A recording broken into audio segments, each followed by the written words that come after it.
the Gospel of Luke and chapter 6.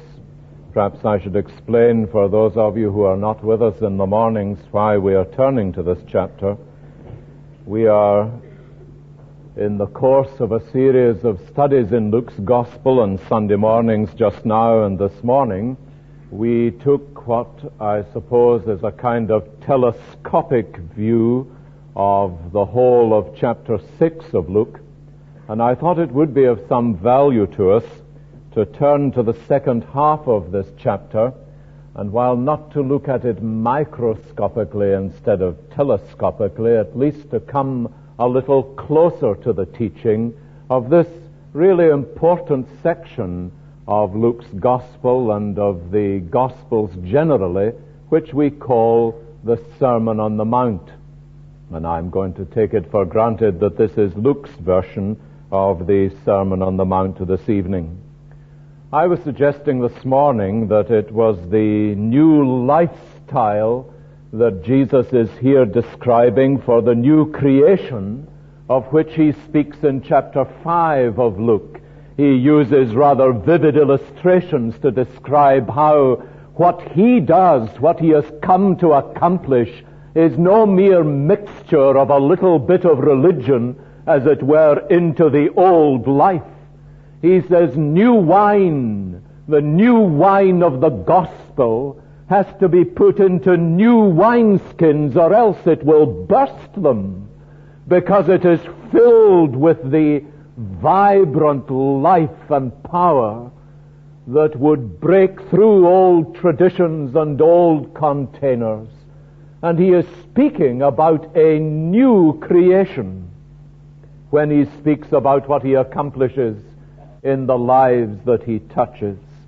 And chapter 6 really describes this new lifestyle, and in this particular section from verse 20 especially, the Sermon on the Mount is really the new lifestyle that belongs to those who have experienced the new creation. Now that's an important point by way of introduction for this reason.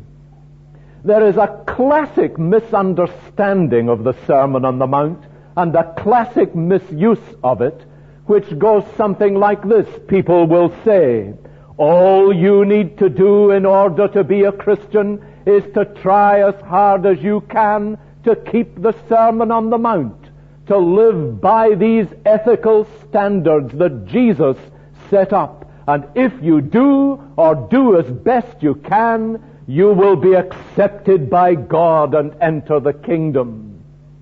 Now, the trouble with that advice is that, apart from being untrue, is that it is a desperately despairing counsel. It leads people into despair, because again and again they come back from the very attempt to do that sort of thing, to keep the Sermon on the Mount, to live by Jesus' ethical standards, to do what he says and shape our lives in this form. And we say, what I need is not a lecture on how to live, but a Savior who will change my life.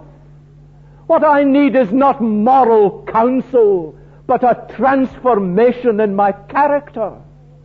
What I need is not somebody to come and scold me by high standards, but someone to put a new heart in me and make me a new creature.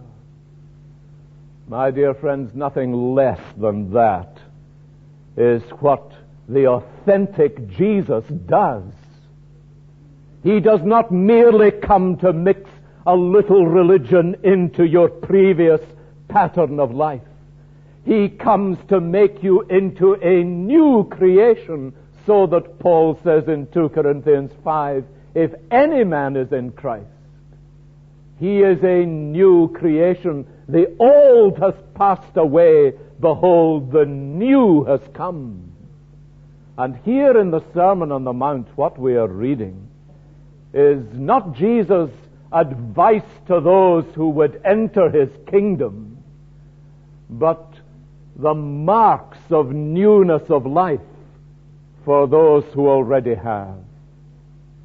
It was James Denny, that great theological figure in the life of Scotland in another generation who said, "We do not enter the kingdom by trying to keep the precepts of the sermon, but by receiving salvation from the preacher." That is, from Jesus.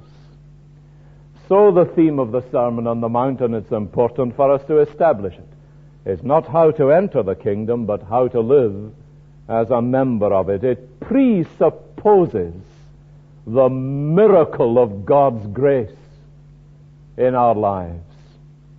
Now that leads me to the details of the sermon itself, which are really just the marks of a work of God's grace, the evidences of new life. And you need new life. Let me say it again before you can live by Jesus' new lifestyle. It may just be that there is somebody listening to me at this very moment, and this is precisely your problem, that you have been trying to live the lifestyle of the Christian without ever having received the new life that is in Christ to enable you to live it. And there is a real sense in which there is only one person who can live like this, as we have been reading this evening, and that's Jesus. And in a sense, this is a marvelous description of Jesus' life. And what he does, you see, is not to stand outside you as a lecturer, but to enter into you as a Savior, and then to live out his life through you. I was suggesting this morning, and I want to repeat the suggestion this evening because I haven't really changed my mind since this morning, that there are three particular revolutions that Jesus describes in this sermon. A revolution in values, first of all, from verse 20 through to verse 26. Secondly, a revolution in attitudes from verse 27 right to verse 45, verse 42. And thirdly, a revolution in priorities from verse 43 to the end. Let me look with you, and it will inevitably again this evening be in some sense in outline, at the teaching of the Sermon on the Mount under these three headings and in this particular way. First of all, a revolution in values, and this is what the grace of God does in the life of the Christian. Verses 20 to 26 are really Jesus' description of true happiness, of the kind of man who is to be congratulated or envied. The word blessed really means that. It does not mean that such a man will never have difficulties in his life or never will have days when he is down and unhappy, but it does mean this is the kind of man who is to be envied, the kind of life that is to be sought after, the sort of person you would congratulate. And he says, "Blessed are you who are poor, for yours is the kingdom of heaven." And if you look at it carefully in these various forms in which Jesus describes it, it really is a complete reversal of secular thinking. What Jesus is doing is turning the world's set of values upside down. After all, who does the world think is the man to be envied? Who is the person to be congratulated? Who would we say is someone who is truly happy?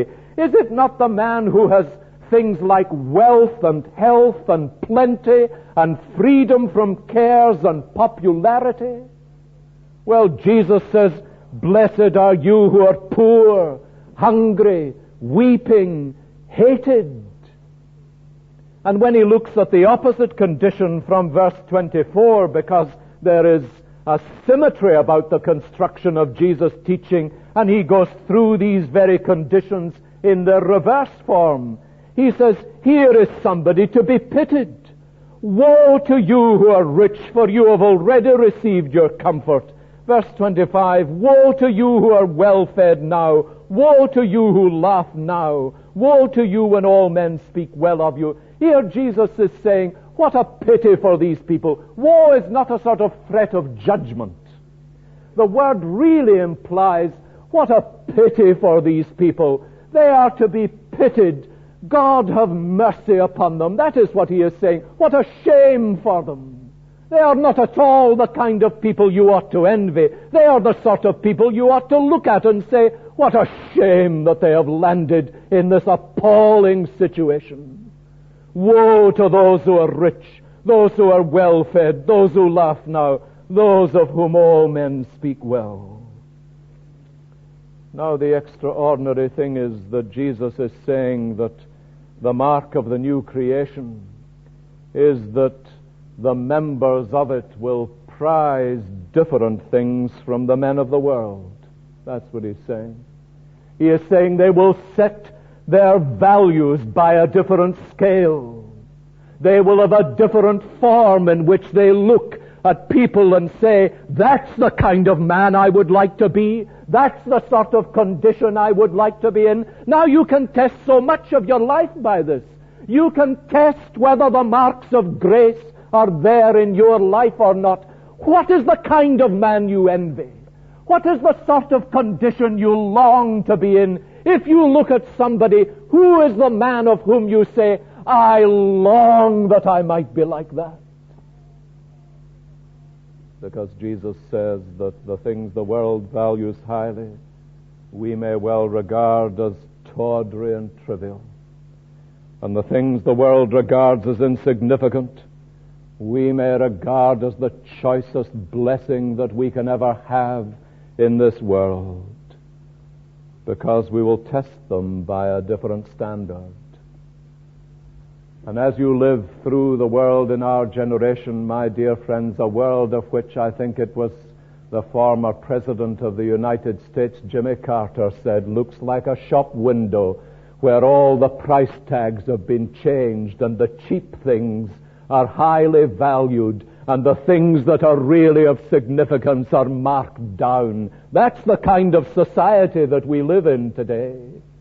And the mark of the child of God is that Jesus Christ has revolutionized his values.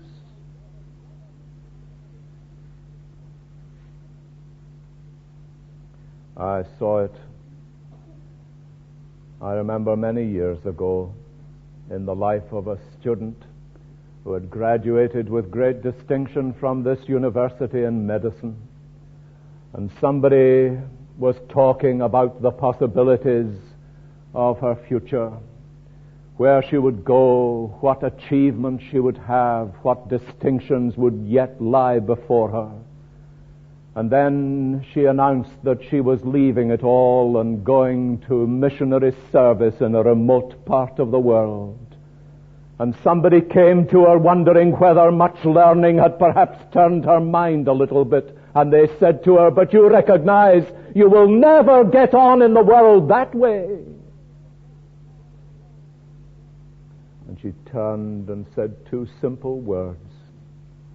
Which world? Which world? And that's the great issue, my dear friends. Which world is it that you're interested in living in? That leads me to emphasize the second important thing about this list of qualities or characteristics of which Jesus speaks, and that is that primarily it seems to me beyond doubt that Jesus is speaking here not about natural qualities, but about spiritual qualities. That is, he is not simply speaking straightforwardly about natural poverty, hunger, sorrow, and persecution, because by themselves they are not marks of grace. And it's an important thing for us to recognize this. Jesus is not saying, blessed are you poor, for yours is the kingdom of heaven. That is the qualification for entry into the kingdom of heaven, is natural financial poverty, because clearly that is nonsense. Not all the poor are in the kingdom of heaven. And Jesus is not saying that the qualification for being in the kingdom of heaven is poverty. Neither is hunger. The fact of hunger is not an evidence of the grace of God either. Neither is weeping. Weeping by itself may be produced out of a bitter spirit. There are tears that are tears of anger and resentment and bitterness and physical poverty and physical hungering and physical weeping are not primarily what Jesus is speaking about. What he is speaking about are spiritual qualities, as he elaborates in the 5th chapter of Matthew in the form the Beatitudes have there. Blessed are the poor in spirit. And what he is speaking about is that spiritual poverty, which is the particular mark of the man in whose life Jesus Christ has wrought the new creation. Now here is one of the primary hallmarks of a real work of grace. What is it that Jesus is speaking about? He is speaking about the man who has seen himself as God sees him. He has suddenly had all the imaginations that he had about himself, all his high notions and his exalted views of himself collapse like a pack of cards around him, and he sees himself in his naked poverty before God, with nothing of himself that he may bring into God's presence, no claim on God's mercy, no offering that he may bring to him, no plea that he may make of anything of his own. His language is the language of the hymn writer. Nothing in my hand I bring, simply to thy cross I cling. Naked come to thee for dress, helpless look to thee for grace. That's the language of the man who is poor in the eyes of Jesus. And it is the language of the man who recognizes that he is a poor, helpless, needy, lost, condemned sinner in the eyes of God. My dear friends, have you seen yourself like that? That's a really important question for me to ask you this evening. Have you really seen yourself like that? Is that how you see yourself this evening? Are you seeing yourself more clearly like that as the days go by? That your real condition is that apart from the riches of God's grace in Jesus Christ, for everything in the world that matters, you're a pauper. And there is not an iota that you can do to earn anything with God.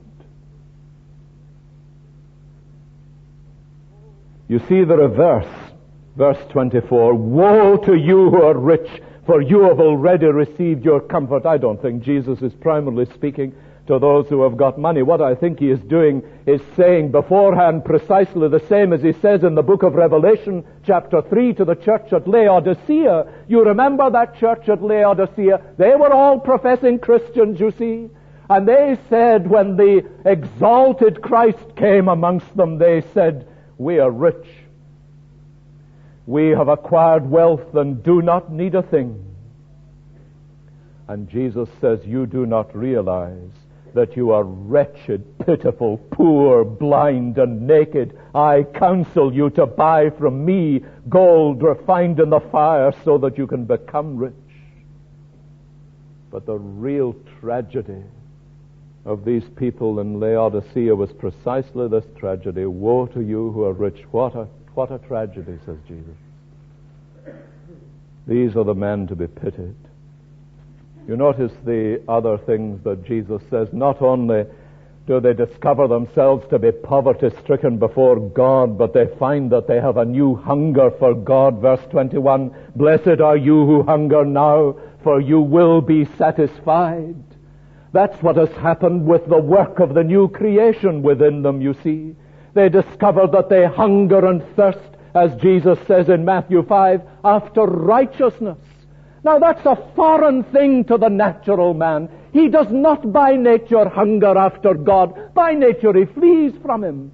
That's why so many sophisticated 20th century people are saying today that they do not need God. He is not a concept they require in their thinking. Now, they're not being advanced intellectuals. They are just acknowledging how desperately blind and dead they are in the presence of God. But the man who has known a work of grace, my dear friends, what he will experience is not that he is a great achiever, not that he boasts of great attainments. He will say with the apostle, I do not count myself to have attained or arrived, but I press toward the mark. Oh, says Paul, I've set my heart on something different now. God has given birth in my soul to an altogether different ambition, and it masters and overmasters me. I have a hunger now for Him that is altogether new. Nothing cheers my spirit more than when I find people who come to me and say, I don't know what it is that's been happening to me recently, but I have begun to have a desire for God. Blessed, says Jesus, are those who hunger. Woe to you, verse 25, who are full, who have no hunger, who are complacent, satisfied, who've never known your soul racked with the sense of a desire for God and a hunger to be changed. But more than that, says Jesus, the man who finds himself in this condition before God is a man who not only is aware of his poverty of spirit and of a new hunger in his soul, but of a new area where his heart begins to break and he weeps. Now again, I say to you, these are not merely the tears of nature, because you see there are tears of grace as well as tears of nature. And the difference between tears of nature and tears of grace is that only Christians weep the latter. Everybody weeps tears of nature, at suffering, at sorrow, at separation, at disappointment, in all sorts of different ways. But there are tears of grace as well as tears of nature. They are the tears of penitence, the tears of sorrow over sin, the tears that are wept so often in private because I have grieved God and broken His law. Have you wept them?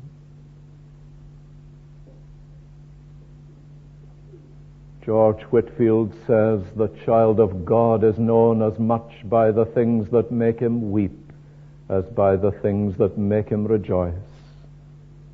And it is true, of course. And that's why Jesus says, blessed are you who weep now. Woe to you who laugh now. That is, who have never known tears of penitence, tears of compassion, tears of grace, like the tears that Peter wept, and the tears of compassion that Jesus wept over those who were lost. You weep these tears.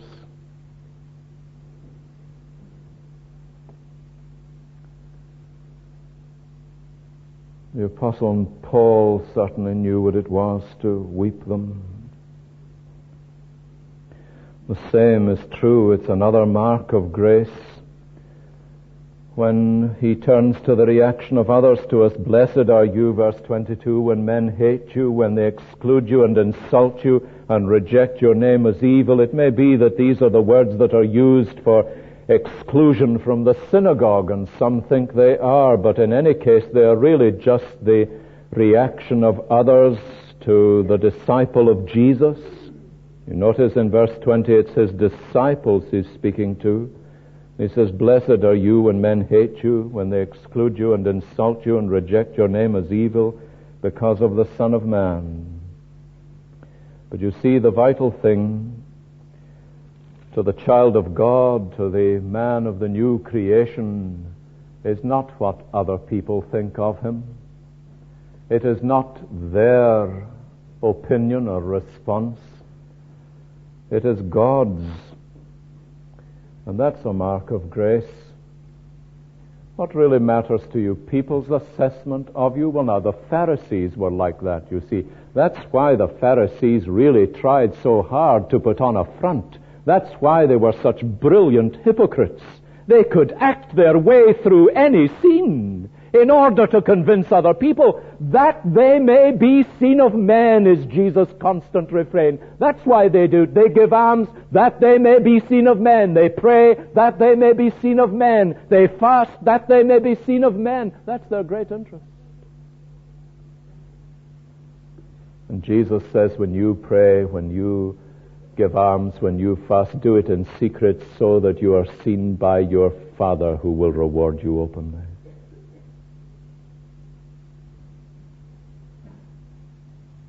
And it's a real mark of grace when the only thing ultimately in this world that really matters to you is God's assessment of you. That doesn't mean you're going to go out of your way to be boorish and unpleasant and obstinate and angular to other people and delight in finding that everybody hates your guts, if you'll excuse the phrase. But what it does mean is this, that you will be like the man who wrote that glorious hymn. It's not in many of our hymn books. Courage, brother, do not stumble. And there's a verse in it which says, some will hate thee, some will love thee, some will praise and some will slight. Cease from man and look above thee. Trust in God and do the right. The only thing, in other words, that matters is the assessment of God. That's the mark of grace. Now let me turn with you to the revolution in our attitudes.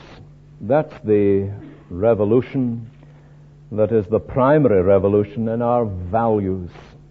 The things that really matter to us, and above all, says Jesus, it is what we are and who we are in the presence of God. Now let me turn to the second of these, the revolution in attitudes. Looking at the time, there's a certain revolution in my thinking going on at the moment, and that is that we're probably not going to get through this tonight, but I promise you we will on another Sunday evening still to come. So do not despair or rejoice too soon. But let me turn with you to this second highly significant area. Jesus says, I tell you who hear me, love your enemies. Do good to those who hate you. Bless those who curse you. Pray for those who ill-treat you. If someone strikes you on one cheek, turn to him the other also. If someone takes your cloak, do not stop him from taking your tunic. Give to everyone who asks you, and if anyone takes what belongs to you, do not demand it back. Do to others as you would have them do to you. If you love those who love you, what credit is that to you? Even sinners love those who love them. And if you do good to those who are good to you, what credit is that to you? Sinners do the same. Now, do you see what Jesus is saying? He is appealing for the distinctive life. He says, you need to be different. Do not be like them. The distinctive feature of the child of God is seen not only in the revolution of his values, but in the revolution in his attitudes.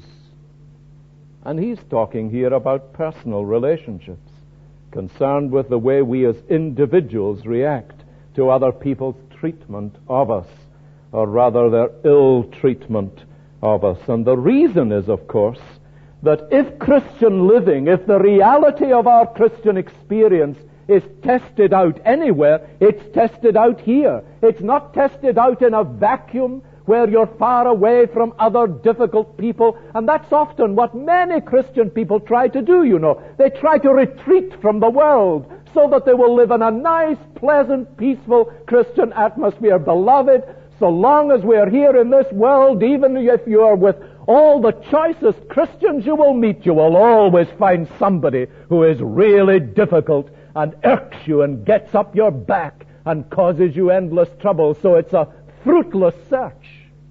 You're always going to have to exercise the spirit of which Jesus speaks. And it's here that our Christian living is really tested out. I say it's personal relationships for the important reason that this is not the biblical teaching for relationships between nations and governments, nor is it Jesus' teaching on our relationship with the state or with the law, so that he is saying to the law, for example, if somebody smites you on one cheek, turn the other, that the judge should do this sort of thing. It's an important thing in this area of New Testament teaching to recognize that the law court must never act as though it were an individual. That is saying, now the right attitude to this transgressor is love and forgiveness and turning the other cheek. The law court must never act as though it were an individual. And correspondingly, the individual must never act as though he were a law court. Taking vengeance, for example. God says, vengeance is mine, I will repay, saith the Lord. And God has given to the magistrate in the civil law authority to exercise judgment and take vengeance. But he has given to the individual the commandment to love his enemies. Do good to those who hate you, and love those who despitefully use you. Now, as in this previous section, we are not dealing here with something that belongs to the world of merely outward mechanical relationships. We are dealing with deep-seated attitudes. It's attitudes that need to be revolutionized. The attitude of and spirit of love, issuing in kindness and blessing and praying, instead of the attitude or spirit of self-love, issuing in resentment and retaliation and revenge. So it is not the mechanical outward performance that's the vital thing, but the inward attitude.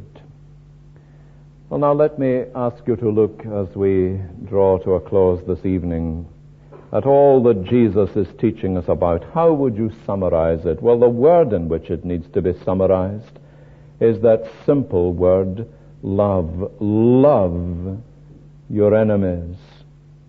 Everything else that he says is, in a sense, an exposition of that. But we need to go on to say that the Christian gospel has given that word an entirely new and different meaning. In the New Testament, love is not an instinct or feeling aroused by something in someone else. Love in the New Testament is an attitude of heart issuing in words and deeds which is neither aroused nor quenched by anything in the person to whom we are showing it. And the attitude is quite simply this. It is putting other people first. It is putting them in my place and myself in their place. Now that's why love can be commanded. You see, you cannot really be commanded to feel all emotionally disposed towards somebody. You can't be commanded to have some sort of feeling that is altogether foreign in the circumstances towards someone, but you can be commanded to put them before yourself. And you can be commanded to treat them in the way that you would wish to be treated yourself. And Jesus says that the place where this love is most going to be tested is in the whole area of your enemies. I tell you, love your enemies, do good to those who hate you, bless those who curse you, pray for those who despitefully ill-treat you.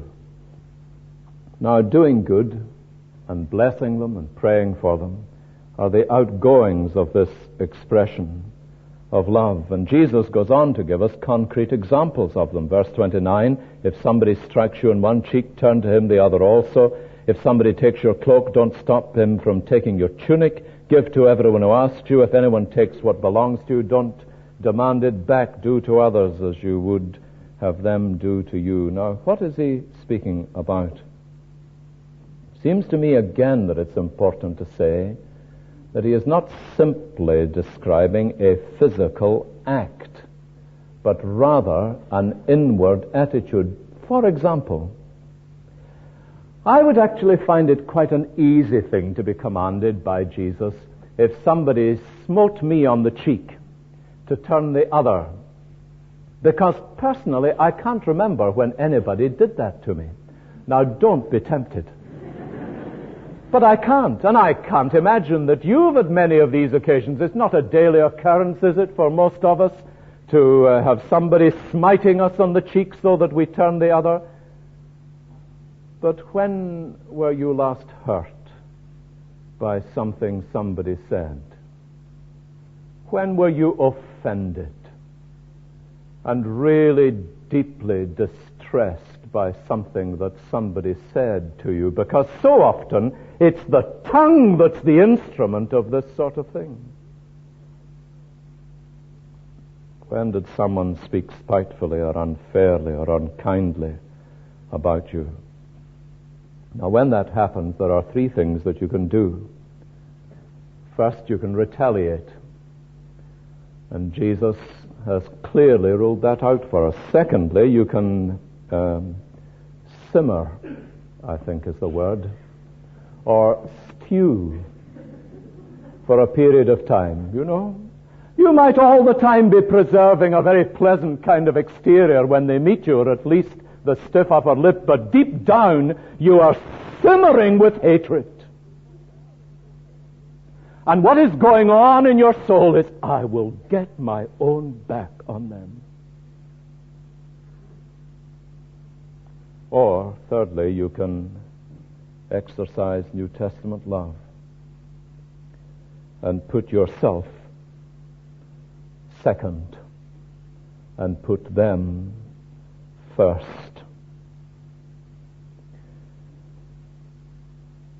That's what turning the other cheek is all about, really. And you see, the reason that it's so important for us to grasp this is that the essence of the opposite of New Testament love is not hatred, it's self-love. And so often that is the area where we need to allow God to deal with us. And Jesus says, let that happen in your life.